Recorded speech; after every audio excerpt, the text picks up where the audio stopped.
C'est l'heure de notre panel américain, le dernier de la saison, avec Catherine Loubier, Raphaël Jacob et Michel C.O.G. Bonne fin d'après-midi à vous trois. Bonjour. Bonjour. Bonjour. OK, Catherine, on est rempli d'espoir pour la paix au Moyen-Orient. Il y a eu cette entente de principe entre les États-Unis et l'Iran. Il devait y avoir des négociations sur le 60 jours de négociations que prévoit l'entente à partir d'aujourd'hui en Suisse. Ça a été reporté. Parallèlement à ça, il y a Israël et le Liban et le Hezbollah. Il y a eu des bombardements d'Israël. Est-ce que tout ça est fragile? Est-ce que tout ça est en train de s'effondrer? Oui, bien, d'abord, je pense que Donald Trump est coincé. Il est coincé parce que c'est retour à la case départ comme problème, Israël. Et tant qu'il y aura des hostilités entre Israël et le Liban, des cessez-le-feu qui ne sont pas vraiment des cessez-le-feu, eh bien, il n'y a pas de voie diplomatique possible. Et donc, on l'a vu aujourd'hui, hier, cette semaine, un changement de ton chez les Américains, certains Américains en tout cas, en disant, comme le président, par exemple, le dit aujourd'hui, il faut faire en sorte que M. Netanyahou soit ou demeure sain d'esprit. Hein? Alors, ça va faire. Il y a eu assez de morts. C'est ce qu'on a entendu dans les derniers jours. Il est coincé. Si Israël ne rentre pas dans les rangs, alors il va être obligé de revenir avec une attaque envers l'Iran. Puis l'Iran, avec ce 60 jours pour une entente sur le nucléaire, moi, je n'y crois pas. Ça ne prendra pas 60 jours. Ça va être beaucoup plus long que ça. Il y a de la méfiance. L'Iran sort gagnant de ça parce que probablement que les fonds seront dégelés, les fonds des profits de la vente de pétrole. Le pétrole pourra continuer à être vendu par l'Iran. Je ne crois pas au fonds de développement. Ça, je pense que ça n'arrivera pas. Mais donc, on n'est pas dans une situation idéale, là, Sébastien. Au sujet d'Israël, Raphaël, juste avant de vous donner la parole, J.D. Vance dit que les Américains sont le dernier allié d'Israël et qu'il ferait peut-être bien de rentrer dans le rang. Écoutons un extrait de J.D. Vance, le vice-président. Donald J. Trump is the only head of state in the entire world who is sympathetic to the nation of Israel at this moment in time. And he happens to be the head of state of the world superpower.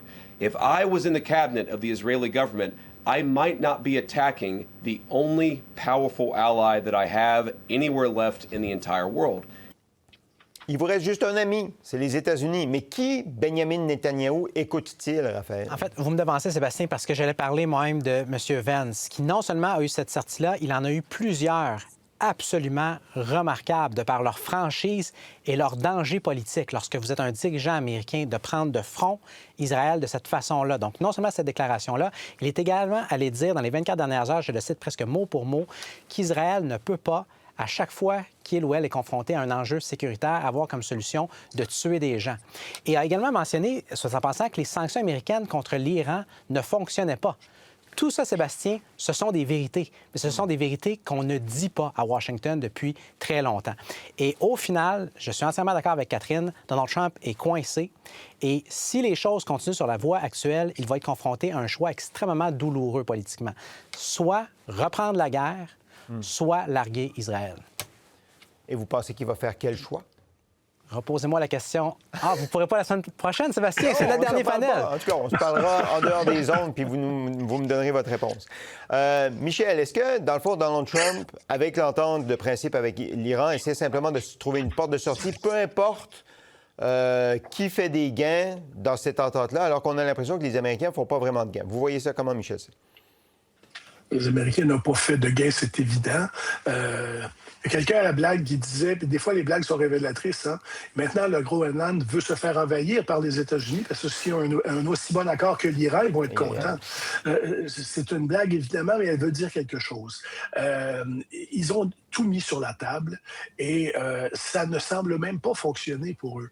Alors, M. Trump, qui déjà, cette guerre-là était impopulaire, a été obligé d'y mettre fin parce que à l'intérieur, il y avait de l'inflation, il y avait la tank à gaz coûtait de 2 fois plus cher, etc. Là, il va être pris dans une situation où soit il met fin à son alliance avec Israël, ce qui est à peu près impensable pour un président américain, soit il va être obligé de recommencer une guerre contre l'Iran. Là-dessus, on est tous d'accord sur ce panel-là. Il y a un véritable problème pour M. Trump. Il n'y a rien de réglé actuellement. Catherine, en entrevue à Axios, M. Trump s'est fait poser la question, est-ce que les derniers mois vous disent que vous apprennent qu'il y a des limites à ce que vous pouvez faire à vos pouvoirs? Et voici la réponse de M. Trump. Put the limits on your power as a result of the conflict. There are no limits. No limit. No, not. I haven't learned that lesson yet. I know there are, but there are no limits. We defeated them totally militarily. You had talked about you only wanted unconditional surrender. And Well, the MOU doesn't look like unconditional surrender. well, it really probably is unconditional surrender. It is? I think so. OK, donc interprétation différente, mais sur le point qu'il n'y a pas de limite à ses pouvoirs, ça vous dit quoi sur ce qu'il a l'intention de faire ou la suite des choses, Catherine? Bien, en fait, Donald Trump a répondu comme un lion. Hein. Il se prend pour un lion. Alors, il n'y a pas de limite au pouvoir du lion dans la jungle. Et pour lui, c'est sa vision du monde, sa vision des choses. Les limites, d'abord, ce qu'il dit, la prémisse de ce qu'il dit, écoutez, l'Iran n'a pas été complètement désarmé. L'Iran peut encore bloquer le canal d'Ormuz. L'Iran peut encore intimider, bombarder les voisins du Golfe. Alors, je pense qu'il met la pression. Il met la pression sur Israël en ce moment pour pouvoir réussir ce qu'il a commencé en Iran. Mais il y a toujours bien cette négociation de 60 jours. Enfin, il n'y a rien qui garantit, puis je pense que c'est vous qui le disiez, là, qu'au bout de cette négociation-là, il y ait un conflit qui soit réglé. Là. Écoutez, Sébastien, à ce stade-ci, il n'y a même pas de garantie qu'il va y avoir ces négociations-là en premier lieu, directement à cause de ce qu'Israël fait de façon clairement délibérée, c'est-à-dire tenter de saboter une entente dont ce pays-là, ce gouvernement, ne veut pas. Parlant d'influence israélienne, je me permets la citation suivante parce qu'elle a été complètement oubliée collectivement. Dans le contexte des 4 derniers mois, Sébastien, je vous soumettrai qu'elle est probablement assez pertinente. Donc, je cite, « Si vous renversez le régime de Saddam, je vous garantis que ça aura des réverbérations positives énormes. » Ça, c'était en septembre 2002 devant le Congrès américain. Et l'homme qui a prononcé ces mots était un certain Benjamin Netanyahou. Le point étant qu'il y a 4 mois, il a vendu une salade extrêmement comparable au président américain. C'est-à-dire, si vous commencez à bombarder l'Iran, on va décapiter le régime, on va le renverser, on va être capable de mettre fin à la menace nucléaire et libérer la population. À quel stade est-ce que les Américains, est-ce que les présidents américains vont arrêter d'écouter ce type-là? Voilà, et ça nous apprend que ce sont les États-Unis qui font le sale travail d'Israël, n'est-ce pas? Souvent. D'accord. Michel C., à l'intérieur du Parti républicain, là, il y a des gens qui deviennent un peu plus critiques, Ted Cruz notamment, sur la façon avec laquelle M. Trump a géré ça. Est-ce que c'est un danger pour lui au point de vue interne? C'est un problème majeur pour lui. Un danger, c'est autre chose. Je ne suis pas sûr que Ted Cruz voterait pour destituer le président si on en arrivait là. Mais il y a, pour la première fois, des craques dans le mur. Ça, c'est évident. Et ça, pour M. Trump, c'est inquiétant parce que sans l'appui du Parti républicain au Congrès, il ne peut pas faire grand-chose. Alors ça, c'est la nouveauté de la semaine, si vous voulez. On a maintenant un Parti républicain qui dit non, là, on est allé trop loin et qui n'est plus d'accord avec le président qui dit on a eu une grande victoire sur l'Iran. Il y a des gens, Cruz n'est pas le seul, à dire non, on a perdu cette histoire-là. Ce qu'on a signé n'est pas ça devait être une capitulation inconditionnelle. C'est pas du tout ça, c'est plutôt nous autres qui avons capitulé. Alors, ça, c'est nouveau. Il faudra voir comment ça se continue dans les prochaines semaines, mais il ne peut pas se permettre de perdre l'appui du Parti républicain. Ses majorités dans les chambres ne sont pas si grandes que ça. Alors, 4, 5, 6 sénateurs, 4, 5... 5 ou 6 représentants font qu'il n'y a plus de majorité républicaine dans la Chambre. Là. Mais Catherine, on en parle souvent de la fragilisation de M. Trump, puis on dit qu'à l'intérieur, ça boue, que bon, le gallon d'essence est rendu super cher aux États-Unis, que son taux de mécontentement est très élevé.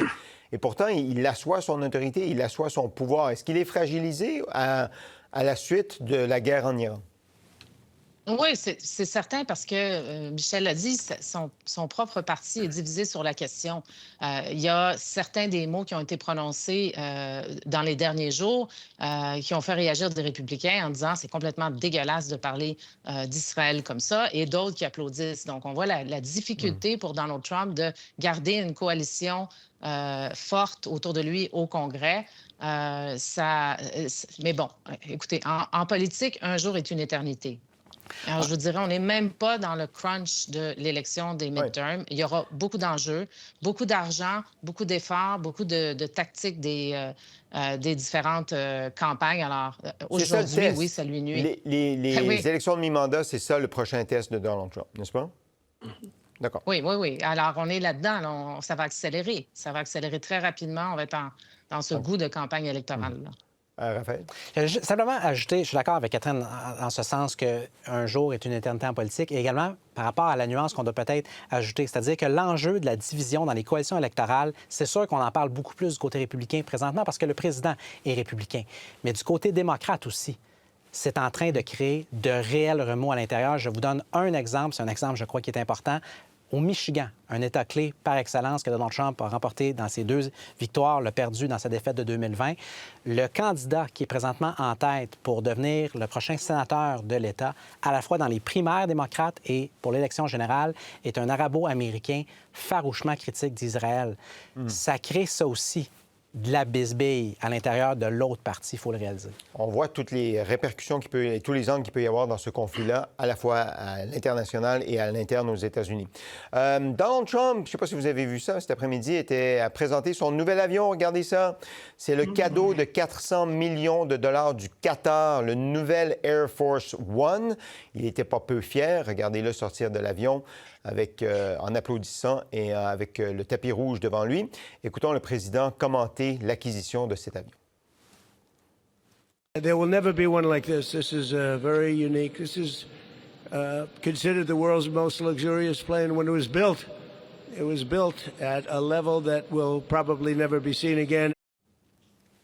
Michel C., je lis que la Constitution américaine interdit aux dépositaires de l'autorité publique, on présume que c'est M. Trump, d'accepter des cadeaux de la part d'un roi, d'un prince ou d'un État étranger. Comment ça se fait qu'il a accepté le cadeau du Qatar?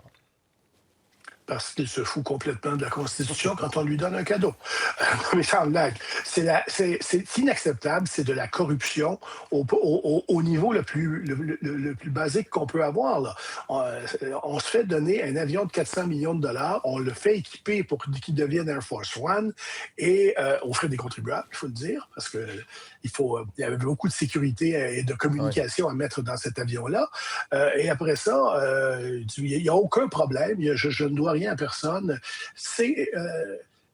Dans une situation normale, ce serait une raison d'intenter un procès en destitution pour un président, mais nous ne sommes pas dans une situation normale. En même temps, Catherine, semble-t-il que reniper le vieux Air Force One aurait coûté 1 milliard de dollars. Comment s'est accueilli aux États-Unis ce don, ce cadeau du Qatar? C'est pas, ça va être un sujet aujourd'hui, mais c'est pas un sujet qui est central pour les Américains. Ça ne l'aide pas aujourd'hui parce que c'est le coût de la vie, l'enjeu numéro 1. Mais écoutez, en termes de cadeaux, il s'est fait donner le plus gros cadeau qu'il a jamais eu, c'est le cadeau de son père. Alors, il a réussi un peu à ruiner ça à travers les années. Là. Mais le problème qu'il a avec ça, c'est que le Qatar, en fait, s'achète un levier d'influence sur Washington. Le Qatar est un des pays qui a lobbyé le plus, pas juste les États-Unis, mais surtout les États-Unis et d'autres pays autour des États-Unis pour avoir plus d'influence avec des cadeaux, des commandites complètement immenses. Alors, c'est un peu une parodie, là, je dirais. Le Qatar a vraiment réussi un coup d'influence incroyable. Il est complètement tombé dans le panneau. Et voilà. OK, donc le Qatar n'est pas fort au soccer, on l'a vu hier, mais ils sont forts sur l'influence politique. Hein. Morale de l'histoire.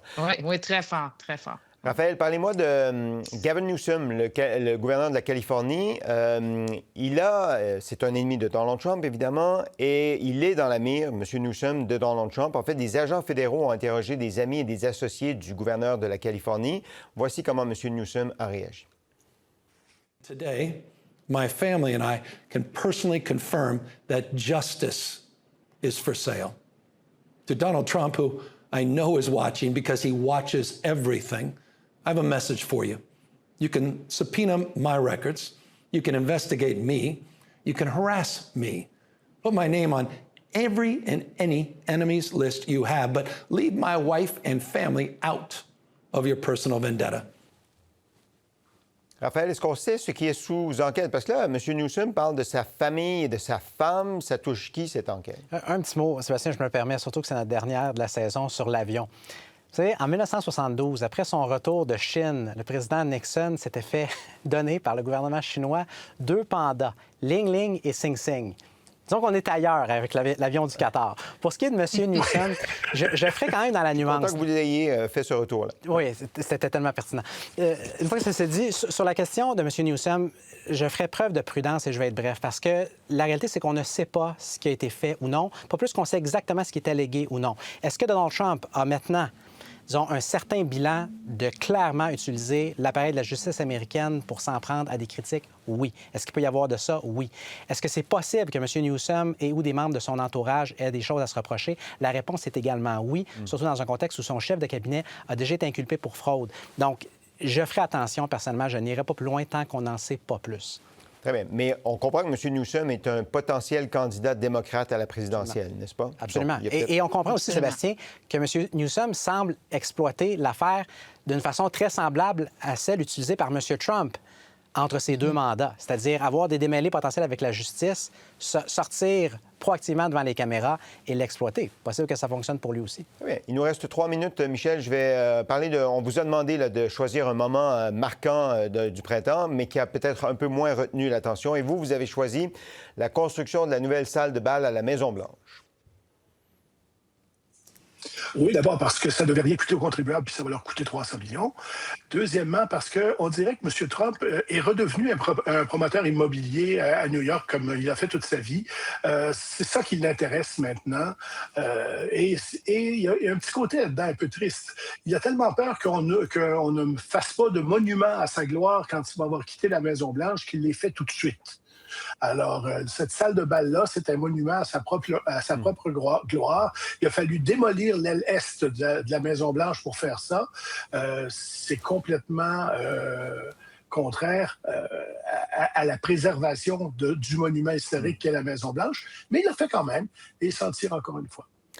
Catherine, vous avez retenu le lien entre l'État et la UFC, c'est-à-dire les combats extrêmes. Il y a eu notamment ce grand gala pour marquer l'anniversaire de Donald Trump en fin de semaine dernière. Pourquoi vous retenez ce lien entre l'État et la UFC? Parce qu'on a retenu surtout ce combat-là, mais on n'a pas beaucoup gratté sur le fait qu'il y a un nouveau partenariat public-privé entre le département d'État et la UFC.